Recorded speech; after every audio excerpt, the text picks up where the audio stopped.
পৃথিবী বিখ্যাত জালেম বাদশাহ সাদ্দাত নামের বাদশাহ তোমার নবীর কাছ থেকে জান্নাতের বয়ান শুনে কিছু কম বেশি 300 বছর ধরে হাজার হাজার মানুষ দিয়ে সে জান্নাত দুনিয়া আর জমিনে তৈরি করেছিল। মণিমুক্তা খচিত স্বর্ণ রৌপ্য দিয়ে বা আমার ইট দিয়ে গেতে গেতে জান্নাত তৈরি হয়েছিল। হুর গেলমান দিয়ে জান্নাত সাজানো হয়েছিল। নহর তৈরি করা হয়েছিল, দুধের নহর, মধুর নহর তৈরি করা হয়েছিল। জান্নাতের ভিতরে এমন কিছু নাই যে সেখানে রাখা হয়নি। নকল জান্নাত তৈরি করেছিল সাদ্দাত। 300 বছর ধরে জান্নাত তৈরি করার পরে যখন সাদ্দাত জান্নাত উদ্বোধন করতে যাবে, প্রথম জান্নাতে ঢুকবে, জান্নাতের দরজা আর চৌকাটে একটা পা রেখেছে আর একটা পা ভিতরে দেবে। তখন তুমি বললে আজরাইল যাও যাও ওই সাদ্দাদের রূহটা বের করে নাও। আমার মাবুদ আল্লাহ, তখন আমি আজরাইলের মনে বড় দুঃখ হয়েছিল। 300 বছর ধরে যে সাদ্দাত জান্নাত তৈরি করলো, একবার দেখারও তাকে সুযোগ দিলে না। আল্লাহ বললেন, হে আজরাইল শোনো, ওই দরিয়ার বুকে বাচ্চাটা যার মায়ের আমি রূহ কবজ করেছিলাম তার অবস্থা কি জানো? বলে আল্লাহ জানি না। বলে শোনো, সেই বাচ্চাটার কি হয়েছিল জানো? বলে আল্লাহ আমি জানি না। ও আজরাইল শুনে রেখে দাও, জেনে রেখে দাও, ওই বাচ্চাটাকে মাছ দরিয়ায় আমি বাঁচিয়ে রাখলাম, আমার কুদরতি ফারিস্তা দিয়ে আমি হেফাজত করলাম। উত্তাল সমুদ্রের বুক থেকে ওই বাচ্চাকে আমি তক্তের উপর রেখে দিয়ে কুদরতি আহার, কুদরতি খাবার দান করে সেখান থেকে বাচ্চাকে আমি আড়াই ডাঙাতে নিয়ে এসে হাজির করলাম। সেখানে এক বিরাট ধনী লোক ছিল, তার কোনো সন্তান ছিল না। সেই মানুষটিকে আমি সেখানে পৌঁছে দিলাম। সেই সন্তানের কাছে সেই সন্তানকে পেয়ে 7 রাজ্যের মানিক মনে করে বড় লোক করতে লাগলো, ধনী করতে লাগলো, মানুষ করতে লাগলো, আরাম আয়েশে মানুষ করতে লাগলো। সমুদ্র থেকে বাচ্চাকে বাঁচিয়ে আমি ধন সম্পদের মালিক বানালাম। এক সময় অনেক বড় সাম্রাজ্যের মালিক বানিয়ে দিলাম। ওই যে সমুদ্র থেকে বাঁচানো বাচ্চা, সেই তো পরবর্তীকালে সাদ্দাত হয়েছিল। তারপরে সে আমার নবীর কাছ থেকে শুনে নিজে নকল জান্নাত বানিয়েছিল। আমি আল্লাহ সেই নকল জান্নাত দেখা তাকে নাসিব করতে দিলাম না। এ তরুণ যুবকেরা, আল্লাহর মহিমা বড় বোঝা যায়। আল্লাহর মাহবুব বান্দারা সর্বদা তারা দ্বীনের পথে, ইসলামের পথে মানুষকে ধাবিত করতে চায়। উদউ ইলা সাবিলি রাব্বিকা বিল হিকমাতি ওয়াল মাউইজাতিল হাসানা, তোমরা মানুষকে ইসলামের দিকে আহ্বান করো, ডাকো। সুন্দর উপদেশের দ্বারা, সুন্দর কৌশলের দ্বারা আল্লাহর নবী, আল্লাহ রাসূল ভাই আমার পৃথিবীর বুকে এসেছিলেন। এই সুন্দর কৌশল, সুন্দর উপদেশ দেওয়া শুরু করেছিলেন। মুসা কালিমুল্লাহ তিনিও দেওয়া শুরু করেছিলেন, কিন্তু মানুষ গ্রহণ করেনি। হে তরুণ যুবকেরা, হে আমার মুরব্বিয়ানেরা, নবী আমার সুন্নতের শিক্ষা দিলেন, বিভিন্ন সুন্নতগুলো শেখাতে লাগলেন। বাবা এই সমস্ত আমলগুলো করো, ইবাদতগুলো করো। সমস্ত ইবাদতের সবচেয়ে বড় ইবাদত হলো নামাজ। নামাজ ছেড়ে দিও না। ওয়াক্ত যে হলো ওযু করো, মসজিদে চলো, খোদার হুকুম পালন করো, নামাজটা পড়ো। ওয়াক্ত যে হলো ওযু করো, মসজিদে চলো, দিন রাতে 5 ওয়াক্ত নামাজ পড়লে পাবে ভাই জান্নাত। জোরে হবে না? জোরে হবে না?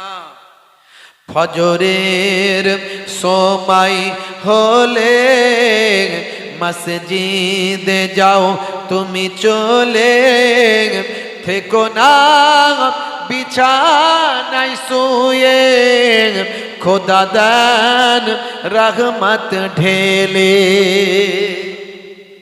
জোরে বলা যাবে না? আর জোরে হবে না? ঠান্ডা কি খুব জোর লাগছে নাকি? কি জি আওয়াজ কেন তো আসতে, জোরে হবে না সুবহানাল্লাহ।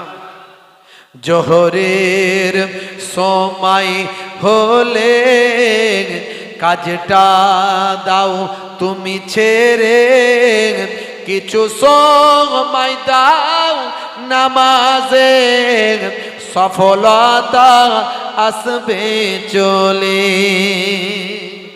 জোরে হবে না? ভাঙাচোরা কবি তো একটু বুঝতে পারছেন, একটু সময় পেলে একটু লিখে নি কবিতাগুলো, মানুষের কাছে একটু বলে বলে শুনিয়ে দিই, যাতে করে ভালো করে মনে রাখতে পারে। কারণ এই কবিতা হলো হিকমা। আমার নবীর কবি ছিল, শায়েরুর রাসূল বলা হতো হাসান বিন সাবিত রাদিয়াল্লাহু তাআলা আনহু। এছাড়া আরো অনেক সাহাবীরা নবীর হয়ে কবিতা রচনা করতেন। ইন্না মিনা শেরে হিকমা, রাসূল বলেছেন অধিকাংশ কবিতা হলো হিকমা। একটু কবিতা, একটু গজল, বুঝতে পারছেন, একটু ভাই আমার কবিতা লিখে ফেলি মাঝে মাঝে সময় পেলে, ভাঙাচোরা কবি আর কি। মাগরিবের ওয়াক্ত আসিলে মসজিদে যাও তুমি চলে, কবরের আযাব থেকে মুক্তি প্রভু দেবে। ওয়াক্ত যে হলো ওযু করো মসজিদে চলো, খোদার হুকুম পালন করো নামাজটা পড়ো। ওয়াক্ত যে হলো ওযু করো মসজিদে চলো, দিন রাতে 5 ওয়াক্ত নামাজ পড়লে পাবে ভাই জান্নাত। একটার পর একটা আপনার অধিকারকে ধ্বংস করে দেওয়া হবে, চক্রান্ত চলছে। ভাইরা আমার, আমার আপনার পূর্বপুরুষ হাজী মহসিন খান কোটি কোটি টাকা দিয়ে গেছে আমাদের জন্য। আমাদের পূর্বপুরুষরা, বড় বড় ধনী ধনী মানুষেরা, ভাই আমার হাজী করিম বক্স, হাজী মহসিন, এই রকম আরো পৃথিবী বিখ্যাত বিখ্যাত যত ধনী ধনী ব্যক্তিরা, তারা সব তাদের সম্পদকে আফটার জেনারেশন কওমের উন্নতির স্বার্থে, পিছিয়ে পড়া মুসলিম সমাজের স্বার্থে তারা ওয়াকফ করে দিয়েছেন। এটাকে বলা হয় ওয়াকফ প্রপার্টি। এই ওয়াকফ প্রপার্টি মুসলমানদের সম্পত্তি, আর আমার অমুসলিম হিন্দু ভাইদের জন্য তাদের দেবত্ব সম্পত্তি আছে। তাদের বড় বড় ধনী মানুষেরা দেবতার নামে উৎসর্গ করেছে, আর আমাদের বড় বড় ধনী ধনী মানুষেরা আল্লাহর নামে উৎসর্গ করেছে। আজকে সেই ওয়াকফ প্রপার্টির উপরে ভাই আমার নজর পড়েছে, কুদৃষ্টি পড়েছে। বলছে ওয়াকফের যে প্রপার্টি, সেখানে ওয়াকফের প্রপার্টি আর মুসলিম কমিউনিটির হাতে থাকবে না। এটাই আমরা জানতে পারছি।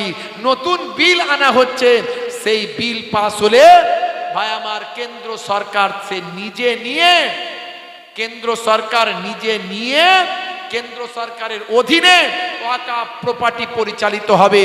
তার মানে মুসলমানদের আন্ডারে মুসলিম কমিউনিটি আজকে ওয়াকফ প্রপার্টি পরিচালনা করে। যদিও এখানে অনেক ঘুঙুর বাসা তৈরি হয়েছে, ঠিকভাবে ইউটিলাইজ হয় না আমরা জানি, তবু যেটুকু যা হচ্ছে আমাদের স্বায়ত্ত শাসন সংবিধান কর্তৃক অধিকার আমাদের দেওয়া হয়েছে, সেই অধিকার থেকে বঞ্চিত করার প্রতিবাদে ভাই আমার মুসলিম পার্সোনাল ল বোর্ড লড়াই করছে। আজকে আগামীকাল কলকাতায় বিশাল একটা সমাবেশ আছে, প্রচুর মানুষ সেখানে যাবে, তবুও সেটা মাত্র 1% নয়। কলকাতায় কালকে প্রচুর মানুষ যাবে, সেটা 1% নয়। কারণ এখনো মুসলিম জনসমাজ এখনো ওয়াকফ প্রপার্টির ব্যাপারে সচেতন নয়। ভাইরা আমার, মহারাষ্ট্রে ভোট প্রচারে এসেছিলেন মাননীয় স্বরাষ্ট্রমন্ত্রীজি। তিনি সেখানে বলেছেন শরদ পাওয়ার সে ওয়াকফ প্রপার্টি যাতে হস্তগত না হয়, নতুন বিল প্রণয়ন যাতে না করা যায়, তার জন্য বাধা দিচ্ছে। শরদ পাওয়ারের উপর বিষোদ্গার করেছে। শুধু তাই নয় ভাই আমার, চন্দ্রবাবু নাইডু থেকে শুরু করে ভাই আমার বিহারের মুখ্যমন্ত্রী আপনার তিনি যে সম্মিলিত ওনার যে সহযোগী যে দলগুলো আছে তারাও নির্বিকারের মতো চুপ করে বসে আছে। মনে রাখবেন, ওয়াকফ সম্পত্তি হচ্ছে জাতীয় ইস্যু। মুসলমানদের কলিজা নিংড়ানো অর্থ দিয়ে সংখ্যালঘু পিছিয়ে পড়া সমাজকে মূল স্রোতে আনার জন্য ওয়াকফ প্রপার্টি, এই প্রপার্টির জন্য সংবিধানকে সামনে রেখে, গণতন্ত্রকে সামনে রেখে মুসলমানরা নিজেদের জীবন পর্যন্ত উৎসর্গ করতে পারে, কিন্তু নিজেদের প্রপার্টি অন্য কোনো কারো হাতে হস্তগত কোনোদিন করেনি, আর করবে না, করবে না, করবে না। কথা ঠিক না ভুল? হাত তুলে দেখান। মাশাআল্লাহ, নারে তাকবীর। আগামী দিন প্রয়োজনে কোটি কোটি মানুষকে নিয়ে কলকাতায় মহামিছিল হবে। সেদিন যদি আপনাদের ডাক দেওয়া হয়, আপনারা যাবেন তো নাকি? আপনারা যাবেন তো নাকি? মুসলমানদের সম্পত্তি আমাদের সম্পত্তি বাঁচানোর জন্য এখানে কোনো বিরোধিতা নাই, কোনো দ্বন্দ্ব নাই। ভাই আমার, অমুসলিম ভাইদের জন্য আছে দেবত্ব সম্পত্তি, তাদের পূর্বপুরুষরা দিয়ে দিয়েছেন। সেই দেবত্ব সম্পত্তি যেমন তাদের পাওয়া অধিকার, তেমন ওয়াকফ সম্পত্তি পিছিয়ে পড়া গরিব দুস্থ মাদ্রাসা, মসজিদ, মক্তব, খানকা, ঈদগাহ এই সমস্ত কাজে লাগানো, গরিব ছাত্রদের ছাত্রীদের পড়াশোনার ক্ষেত্রে লাগানো। ভাই আমার, এই যে আপনার কলকাতার বুকে আছে এমজি হোস্টেল, মুসলিম গার্লস হোস্টেল, এরকম প্রতিষ্ঠানগুলো যেগুলো আছে সব ওয়াকফের টাকায় চলে। এই এতদিন পর্যন্ত চলছে, এবারে কেন্দ্র সরকারের হাতে চলে গেলে সে চালাতেও পারে, নাও পারে। মনে রাখবেন, এটা আমরা হতে দেব না। কারণ আমাদের অর্থের টাকা, আমাদের বাপ চোদ্দ পুরুষের টাকা আমরা ব্যবহার করব, তাতে ভুল করি আর ঠিক করি আমরা ব্যবহার করব, আমরা নিজেরা আমাদের ভুল সংশোধন করব। তো এখানে কখনো মাথা ঘামাতে দেব না। বন্ধুরা আমার, আমি অনুরোধ করব, শরদ পাওয়ার যে যেমন বিরোধিতা করছেন, আমাদের মাননীয় মুখ্যমন্ত্রী, আমাদের রাজ্যের অভিভাবক, তিনি বিভিন্ন সময়ে অন্যায়ের বিরুদ্ধে প্রতিবাদ করেছেন, এনআরসি থেকে শুরু করে আমরা দেখেছি। এই ক্ষেত্রেও যেন পার্লামেন্টে বিল পাস করার সময় আমার দেশ রাজ্যের যারা এমপি আছেন তারা যেন ভাই আমার সহযোগিতা না করেন, ওয়াকআউট না করেন, বেরিয়ে না চলে আসেন, বিরোধিতা যেন করেন। এই আবেদন বাংলার জমিন থেকে লেকচারার্স অ্যাসোসিয়েশন অফ বেঙ্গল, এখনো লেকচারার্স অ্যাসোসিয়েশন অফ বেঙ্গল পথে নামেনি। লেকচারার্স অ্যাসোসিয়েশন অফ বেঙ্গলের আল্লাহ যা ক্ষমতা দিয়েছেন, বাংলার এই যে আমার মতো যেমন হুজুর বক্তা, এরকম 100 জন হুজুর মিলে লেকচারার্স অ্যাসোসিয়েশন অফ বেঙ্গল তৈরি হয়েছে, 100রও বেশি। মনে রাখবেন, এক একটা হুজুর, এক একটা বক্তা, এক একটা আলেম বছরে 500, 400, 300 খানা গ্রামে প্রোগ্রাম করে। মানে 300 খানা গ্রামের ডিটেলস তার ডায়েরিতে লেখা আছে। আমি অধম, আমি গুনাহগার, আমারই বছরে প্রায় 4 থেকে 600 খানা প্রোগ্রাম আছে বছরে। এই প্রত্যেকটা গ্রাম থেকে যদি আমরা মানুষদের ডাকি, শুধু লেকচারার্স অ্যাসোসিয়েশন অফ বেঙ্গলের ডাকেতি লক্ষ লক্ষ মানুষের জামায়াত হবে ইনশাআল্লাহ আগামী দিন। আমরা এখনো পথে নামিনি। আমার দেশের, আমার রাজ্যের মাননীয় মুখ্যমন্ত্রী, তিনি আমাদের সুখের দুঃখের সাথী, সকলকে সমান নজরে দেখেন। আমাদের অভিভাবক, আমরা আবেদন করব এই বিল যাতে পাস না হয়, তার জন্য বাংলা তার উপযুক্ত ভূমিকা পালন করবে। এবং অন্যান্য রাজ্যের মুখ্যমন্ত্রীদের কাছেও আমি Mohebullah Husaini, lecturers association of বেঙ্গলের পক্ষ থেকে এই আবেদন রাখছি। আপনারা আমার সঙ্গে একমত কিনা হাত তুলে দেখান। একমত তো? নারায়ে তাকবীর, নারায়ে তাকবীর, নারায়ে তাকবীর। ওয়াকফ বিলের সংশোধনী বিল আনছি না, মানব না। ওয়াকফের উপর হস্তক্ষেপ মানছি না, মানব না। নারায়ে তাকবীর। ভাইরা আমার, তরুণ যুবকেরা, এখনো সময় আছে। আল্লাহর পথে ফিরে আসুন, রাসূলের সুন্নতের পথে ফিরে আসুন। আপনার আমার জীবন কিভাবে পরিচালিত হবে বুঝতেই পাচ্ছেন। কেউ বলার থাকবে না, কেউ আঙুল তোলার থাকবে না, কেউ অন্যায়ের বিরুদ্ধে প্রতিবাদ করার থাকবে না। এখনো ফিরে আসুন আল্লাহর পথে, ঐক্যবদ্ধ হন।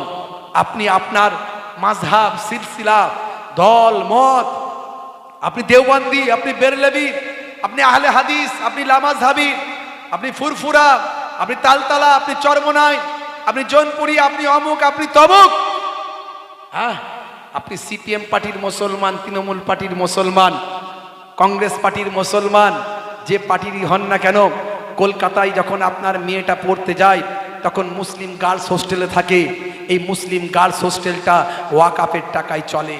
আপনার ছেলেটা, আপনার মেয়েটা কিন্তু ওই ওই ওই ওই প্রতিষ্ঠানে যখন পড়ছে সেই ওয়াকাফের টাকায় থাকা জায়গাতে পড়ছে।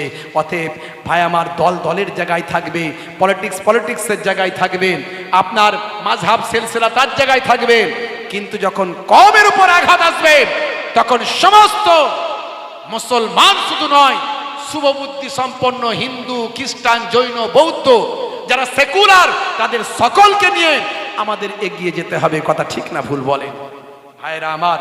নিশ্চয় গণতন্ত্রকে সম্মান জানাতে হবে, সংবিধানকে মর্যাদা দিতে হবে, কোন রকম উচ্ছৃঙ্খল বিশৃঙ্খল পথ বর্জন করতে হবে।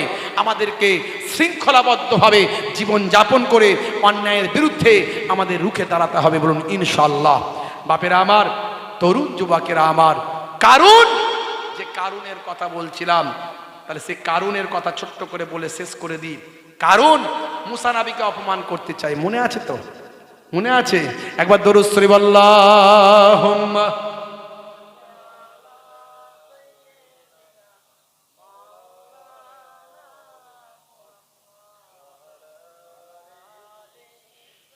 নির্দিষ্ট দিনের নির্দিষ্ট সময়ে ফেরাউনের জন্মদিন, রাজ দরবারে হাজার হাজার মানুষ, আর যেখানে মানুষ বেশি সেখানে মুসা নবী এসে দিনের দাওয়াত দেন। মুসা নবী এসে দিনের দাওয়াত দেওয়া শুরু করেছে। ওইদিকে মহিলাদের ভাই আমার মাহফিলে এসে সাবজা বসে আছে। কারুন বলে দিয়েছে, সাবজা যখনই দেখবো পরিস্থিতি খারাপ, মুসা নবী ওয়াজ করে সব কন্ট্রোল করে ফেলছে জনগণকে, তখন আমি একটা আগুল তুলবো। এই একটা আগুল তুললে তুমি উঠে বলবে, ভাই সকল, ভাই সকল, এই যে মুসাকে দেখছো না, এ হলো আমার 1 নম্বর কাস্টমার, এটা তুমি উঠে বলবে। তাহলেই মুসার অবস্থা খারাপ হয়ে যাবে, সবাইয়ের সামনে মুসার মাথা হ্যাট হয়ে যাবে, আর কোনোদিন আমাকে বলতে পারবে না যে কারুন জাকাত দাও। হে তরুণ যুবকেরা, হে আমার বন্ধুরা, শুনে রেখে দিন বাবা, জেনে রেখে দেন, নির্দিষ্ট দিনের নির্দিষ্ট সময়তে কারুন বসে আছে ফেরাউনের পাশে, ফেরাউনের উজির। এমন সময় মুসা নবী সত্যি ভিড় দেখে এসে ওয়াজ শুরু করলেন, আল্লাহ এক বলে শুরু করলেন। ফেরাউন কখনো আল্লাহ হতে পারে না, মুসা নবী কাউকে ভয় পায় না। ভাইরা আমার, তরুণ যুবকেরা আমার, মুসা নবী সুন্দর সুন্দর কথা বলতে লাগলেন, আল্লাহর ইবাদতের কথা, আল্লাহর মহত্বের কথাগুলো বলতে লাগলেন, সুন্নতের কথা, জান্নাত জাহান্নামের কথা বলতে লাগলেন। হে তরুণ যুবকেরা, দর্শকেরা মনোযোগ দিয়ে শুনতে লাগলাম, এমনকি সাবজা পর্যন্ত মনোযোগ দিয়ে মুসা নবীর কথা শুনলাম। যত কথা শুনছেন সাবজার হৃদয়টা পরিবর্তন হচ্ছে, এমন মনোযোগ দিয়ে শুনছেন যে কারুনের চিন্তা হয়ে যাচ্ছে। এমন সময় পরিস্থিতি খারাপ দেখে কারুন বলল, সর্বনাশ, এর থেকে বেশি ওয়াজ শুনলেন সবাই তো মুসার ভক্ত হয়ে যাবে, তাই সাবজাকে তাড়াতাড়ি উঠতে হবে। তাই একটা আগুল তুলল, একটা আগুল তুলল, কিন্তু কারুনের ওই একটা আগুল সাবজা ভ্রুক্ষেপ করলো না, মনোযোগ দিয়ে মুসা নবীর ওয়াজ শুনতে লাগলো। কারুন দেখলো সর্বনাশ, বিপদ হয়ে যাবে, আমার সব প্রোগ্রাম নষ্ট হয়ে যাবে। 2টা আগুল তুলেছে, 2টা আগুলেও কোনো কাজ হয়নি। 3টা আগুল তুলেছে, 3টা আগুলে ভূক্ষেপ না করে ওয়াজ শুনে যাচ্ছে সাবজা।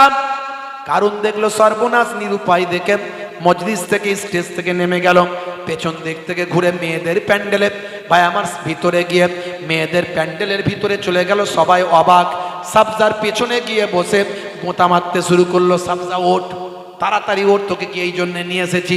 চুপ করে ওয়াজ শুনবে বলে নিয়ে এসেছি, ওঠ তাড়াতাড়ি বল। সাবজা দেখলো সর্বনাশ, নিরুপায়, কতক্ষণ আর গোঁতা সহ্য করিস? ফিমেল, সে তো একজন মহিলা, কতক্ষণ বাইরে হবে টিকবে? নিরুপায় হয়ে উঠে দাঁড়িয়ে বলল, ভাই সকল, ভাই সকল শোনো, কেউ আমাকে নামেতে চেনেন, কেউ আমাকে কাজেতে চেনেন, কেউ আমার পরিচয় জানে, আবার কেউ আমার কাস্টমার। এখানে আমাকে অনেকেই চেনেন। আমি হলাম সেই বিখ্যাত নারী সাবজা, যাকে সকলে পতিতা নারী বলেন। আমি সেই সুন্দরী সাবজা। আজকে আমি এখানে আসতে বাধ্য হয়েছি। আমি একটা কথা তোমাদের কাছে জানতে চাই। এই যে আমার পেছনে কারুন বসে আছেন, এই যে দেখতে পাচ্ছ না কারুন, এই কারুন হলো আমার 1 নাম্বার কাস্টমার। বলতে এসেছিল মুসা আমার 1 নাম্বার কাস্টমার, বলে দিল কারুন আমার 1 নাম্বার কাস্টমার। কারুনের মাথা চুল উঠে যাচ্ছে, চিন্তায় অস্থির, সর্বনাশ। কি বলছিস রে? ফের কোথা মারছে, কি বলছিস? এই যে দেখছেন ভাই, 5 লক্ষ স্বর্ণ মুদ্রা, এই গত রাত্রি আমার কাছে রাত কাটিয়েছে। আর এই স্বর্ণ মুদ্রা দিয়ে এসেছে। এই স্বর্ণ মুদ্রা আমি ওর মুখে ছুঁড়ে মারলাম, আমার এই স্বর্ণ মুদ্রা লাগবে না। ও আমাকে আসলে নিয়ে এসেছিল কি জানেন? কেন নিয়ে এসেছিল তবে বলি। এই যে মুসা নবী, এই মুসা নবীকে আল্লাহর কসম আমি জীবনে কখনো চোখে দেখিনি। মুসা নবীর নাম শুনেছি, কোনোদিন তার বয়ান শুনেনি। ও আমাকে নিয়ে এসেছিল যাতে মুসা নবীর কথা বলি, মুসা নবী আমার কাস্টমার। কিন্তু না না, মুসা নবীকে আমি কোনোদিন চোখে দেখিনি। আর নবীর মতো মানুষ হয়নি আর হবে না। যেমন দেখতে সুন্দর, তেমন তার আওয়াজ সুন্দর। কি সুন্দর তেলাওয়াত, কি সুন্দর কথা। আমি মুগ্ধ হয়ে গেলাম। আমি সাবজা মুসা নবীর কথা সব বিশ্বাস করলাম। আমার হৃদয় বলছে মুসা নবী কখনো মিথ্যা বলতে পারে না। আজ থেকে আমি প্রতিজ্ঞা করলাম, আমি আমার এই অন্যায় পথে পতিতা নারী হিসাবে জীবনযাপন আর করব না। আর আমি বেশ্যাবৃত্তির কাজে জীবনকে অতিবাহিত করব না। আমার হৃদয়টা বিগলিত হয়েছে, মুসা নবীর কথা শুনে হেদায়েত হয়েছি। আজ আমি মুসা নবীর কাছে কালেমা পড়ে ইমানদার হয়ে গেলাম। জোরে হবে না? মুসা নবী তো শুনে অবাক। তাহলে এই তোমাদের প্ল্যান ছিল? মুসা নবী রাগী মানুষের, হ্যাঁ ভাই আমার, একটা কিপ্তি লোককে ঝগড়া করেছিল, কথা শোনেনি, ঝগড়া করছিল, ঝগড়া বন্ধ করেনি। বানি ইসরায়েলের এক লোকের সঙ্গে কিপ্তি লোকের ঝগড়া চলছে, বারণ করেছে, বন্ধ করেনি, কথা শোনেনি। তো 1 চর মেরেছিল মুসা নবী, 1 চরেতেই লোকটা মরে গেছিল। খুব রাগী মানুষ, বুঝতে পারছেন? বিরাট শক্তি আল্লাহ দিয়েছিল, ক্ষমতা দিয়েছিল। মুসা নবী আওয়াজ দিয়ে বললেন, এই মজলিসে আর কেউ থাকবে না, সব চলে যাও। এই মজলিসে আর কেউ থাকবে না, সব চলে যাও। এমনি তো হাতের লাঠি ছাড়লে সাপ হয়ে যায়। ফেরাউনের ভাই আমার যত জাদু মন্ত্র আছে সব ধ্বংস করে দিয়েছে মুসা নবীর সাপ। আবার রেগে গিয়েছে, মারাত্মক রাগা রেগে গিয়েছে। সেই সময় দেখতে পাওয়া যায় মুসা নবী বলতে লাগলেন, যারা আছো সবাই চলে যাও। বলার সঙ্গে সঙ্গে সবাই চলে গেল, সাবজা পর্যন্ত চলে গেল। মজলিস ফাঁকা, একমাত্র কারুন মজলিস থেকে আর উঠতে পারে না। কারুন ওঠার চেষ্টা করছে, উঠতে পারে না। যেন মনে হচ্ছে ফেভিকল লেগে গেছে, যদিও উঠলো যেন হ্যান্ডিক্যাপ হয়ে গেছে। মুসা নবী বলল, শুনে রেখে দাও কারুন, এত বড় জালেম তুই, এত বড় প্ল্যান করেছিস আমার বিরুদ্ধে, আমাকে অপমান করবি, আমার সম্মানকে নষ্ট করবি। আল্লাহ যার সম্মানকে বৃদ্ধি করে দেয়, তার সম্মান কেউ কমাতে পারে না। আল্লাহ যাকে টেনে তোলে, তার ঠ্যাং ধরে কেউ পৃথিবীর মাটিতে নামাতে পারে না। তুই আমার সম্মানকে নষ্ট করতে চেয়েছিলিস, আমার আল্লাহ আমার সম্মান বাঁচিয়েছেন, তোর সম্মান নষ্ট করেছেন। হে কারুন, এখন তুই একটা কথা বল, যদি বাঁচতে চাস শেষ সুযোগ তোকে দিলাম, জাকাত দিবি কিনা বল। শেষ সুযোগ। নবীরা কত ত্যাগ স্বীকার করেছে, সব অপমান সহ্য করে নিলেন। যদি আল্লাহর জন্য কবুল হয়ে যায়, আমি আমার সব অপমান সহ্য করে নেব, জাকাত দিবি কিনা। ওই জালেম এত বড় কৃপণ বলছে, তাহলে তোমার জাদু মন্ত্র দিয়ে সবকিছু ঘটিয়েছ, আর এখন জাকাত চাইছো, জাকাত আমি দেব না, মরে যাব তবু দেব না। হে তরুণ যুবকেরা, হযরতে মুসা কালিমুল্লাহ বললেন, আর উপায় নাই। হে জমিন, ইয়া আরদ খুজ, হে জমিন কারুনকে টেনে নাও। বলার সঙ্গে সঙ্গে কারুনের হাঁটু পর্যন্ত গেড়ে গেল, শুকনো মাটিতে হাঁটু পর্যন্ত গেড়ে গেল। এরপরে মুসা নবী আবার সুযোগ দিলেন, কারুন এখনো সময় আছে, জাকাত দেবে কিনা বল। কারণ বলল, বুঝতে পারছি খুব জাদু চালাচ্ছ, খুব মন্ত্র চালাচ্ছ, তোমার জাদু মন্ত্র যাই করো না কেন আমি মরে গেলেও জাকাত আমি দেব না। মুসা নবী বলল, ঠিক আছে, আর উপায় নাই।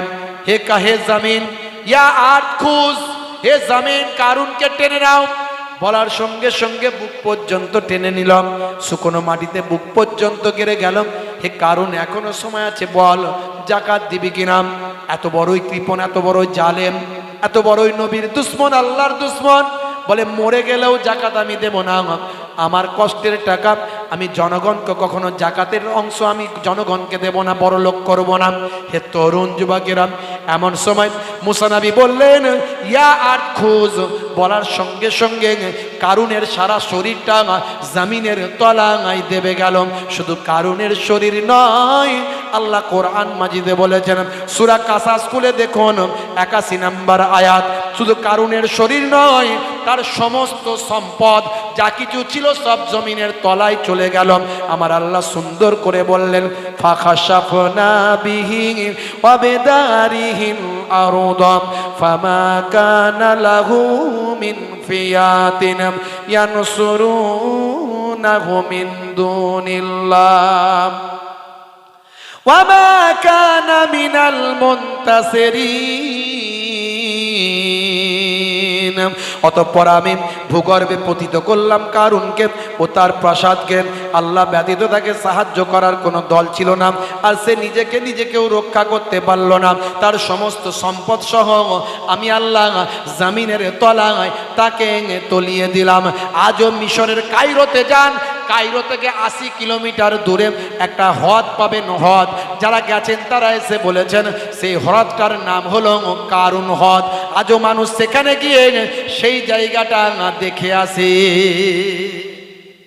বাবাজি আমার, এত কিছু ঘটনা, বিজ্ঞান, বাস্তবতা, সুন্নত, নামাজ, ইবাদতের মধ্যে দিয়ে কথাই বলতে চাই, আল্লাহকে ভুললে চলবে না, আল্লাহর ইবাদত ছাড়লে চলবে না। 5 ওয়াক্ত নামাজটা পড়ুন।